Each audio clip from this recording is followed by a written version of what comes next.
So here we have a case, and it is up to you to try to make the most likely diagnosis with the information that you have in front of you. All you have in front of you is signalment, so you know this is a 2-year-old dog that is presenting to you today for vomiting, lethargy, and anorexia.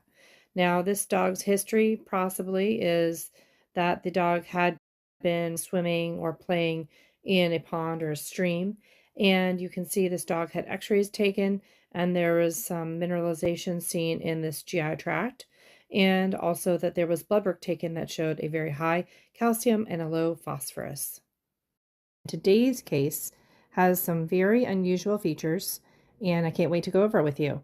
First, it involves dogs that love water, and it also involves dogs that are specifically playing by the shores of ponds, creeks, and streams in the Gulf Coast of the United States. And the second thing that's really unusual about this is it produces some very striking features, and that is massive hypercalcemia in this case, with a concomitant low phosphorus, which presumably is because this calcium is so high, and also really unusual looking mineralized GI tract here. You can see all this sort of white flecks here is because there's mineral deposited in that GI tract. This case is a case of a disease called heterobilharzia.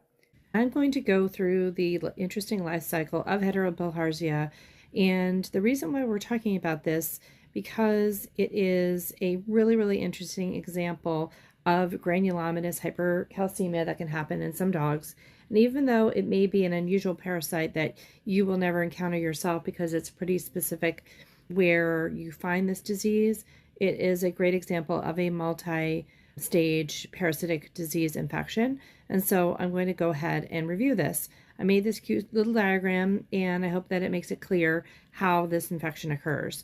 First, you have an infected dog or an infected raccoon, and they are releasing eggs into their feces. And when the feces comes close to the water, it can release these little ciliated Myristidium larval stages. These Myristidium can go ahead and they find in snails and they infect the snails. And within the snail, it will then develop into the second stage larvae, which is called cercariae. I think I'm hopefully saying that correctly. These cercariae are interesting in that they can actually swim around, and once they are released from the snail, they swim around, and they can also do something else which is really unusual, is they can directly penetrate the skin of a dog. So it's kind of frightening, but they go ahead and they penetrate unwitting hosts, the dog who is innocently playing on the shores of this freshwater stream.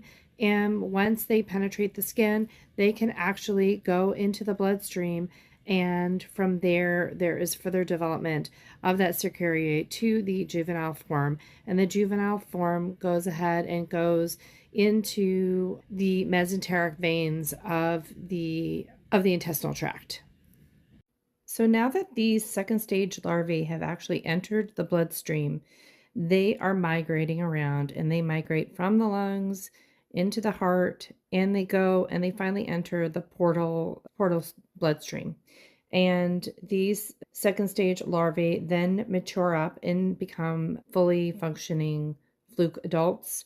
And those adults pair up and they start mating and laying lots of eggs. And so these eggs are being deposited into the blood vessels that are lining the intestinal tract, and these are the mesenteric veins.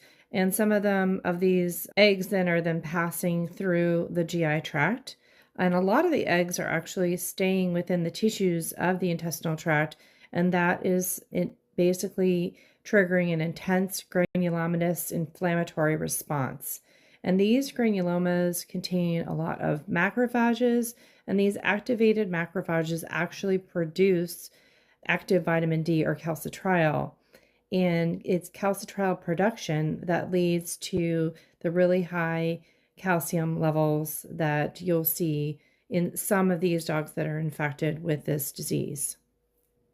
So this is a picture of a macrophage, and in this macrophage, what we're seeing is that it is active, and when it's active, it is actively pumping out calcitriol. And so calcitriol is causing all the mineralizations to happen in the GI tract, because all the macrophages are in the granulomas in that dog with heterobilharzia.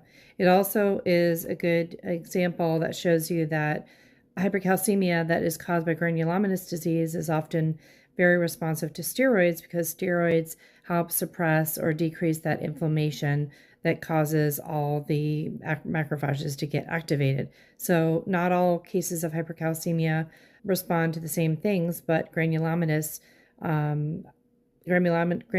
causes absolutely is a good candidate to be given steroids. So anytime you talk about hypercalcemia, you have to learn about this famous mnemonic. And there's other mnemonics out there, but this one I think is the one that came to mind for me first. It's called hard ions. And this is how you can remember all the differential diagnoses for hypercalcemia. So we had to, talk about this. So hard ions is down on the side, and all the differential diagnoses for hypercalcemia are laid out here. First, you have H stands for hyperparathyroidism. You can also have hypercalcemia because of Addison's disease, which I managed to misspell here. You can also have it from R, which is renal disease, and then D stands for vitamin D toxicity. I stands for idiopathic, which is the most very common in cats. O stands for osteolytic diseases. N stands for neoplasia, and S stands for spurious causes, meaning lab error and things like that. So anytime I think of hypercalcemia, I think that when you're looking at the dog, it's good to know what the top 3 causes are because common things happen commonly. So you should know what the top 3 causes are for the dog, and they are: number 1, it is neoplasia. And the most common neoplasias are particularly lymphoma that causes high calcium. And then the other one is anal sac adenocarcinoma. Anal sac adenocarcinoma.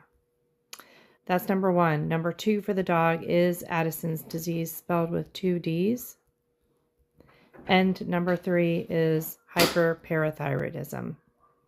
Now, for cats, it's slightly different.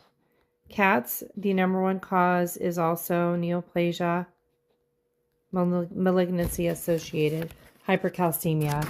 The number 2 cause in cats, though, is CKD. And finally, the number 3 cause is idiopathic. So I think it's quite helpful to know that dogs and cats have slightly different common causes that you'll see for their hypercalcemia when you do see it.